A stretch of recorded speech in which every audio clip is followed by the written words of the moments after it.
Now for voltage gain, in this case again small RO, what we are assuming? We are assuming to be infinite, so it is not shown. It is assumed to be open circuited. Now what you can say, since the source is the input terminal, the small signal equivalent circuit shown in the figure may appear to be different from those what we have considered previously. Previously this gate terminal was shorted and GM VGS would come between the drain and source in this fashion, whereas here you can see that input and output are directly connected, whereas in the other cases previously done we had seen that input and output have no direct connection between them, whereas here we have it, right? So we need to find the output ka equation. So we can write VO as, you can say this is the direction of GM into VGS, you have RD and you have RL. So total current flowing through them is GM into VGS. This diagram I can redraw as GM VGS and a resistance RD parallel RL. So the current flowing through this is in this direction and this is your plus minus VO. So I am writing it as VO plus GM into VGS RD parallel RL equals to 0. That is when you are applying KVL in this loop. So I can write VO as minus GM into VGS into RD parallel RL. What is our voltage gain? Equation for voltage gain is VO by VI. So if I get this VGS removed from this equation, I can find VO by VI, or I can get VGS in terms of VI. So when VI is going on the other side, I will get VO upon VI, that is the voltage gain.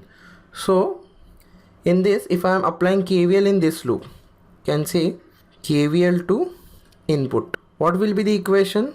Negative positive, we are leaving with positive sign. So plus VI, then we are going in the direction of the current drop. So minus II into RSI, that is the input source resistance, minus plus, we are leaving with positive sign. So plus VGS equals to 0. Right? This can be written as VI equals to II into RSI minus VGS, calling this as equation 1 and this as equation 2.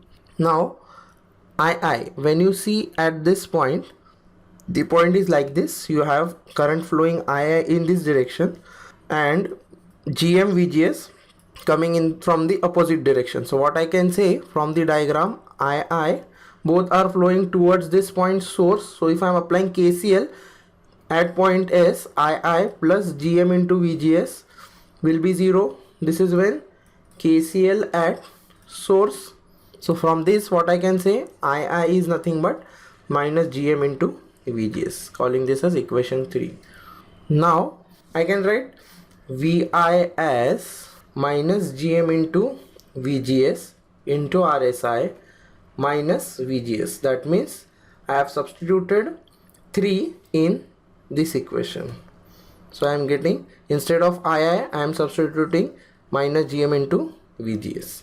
So if I take VGS common, so it will be minus VGS 1 plus GM into RSI.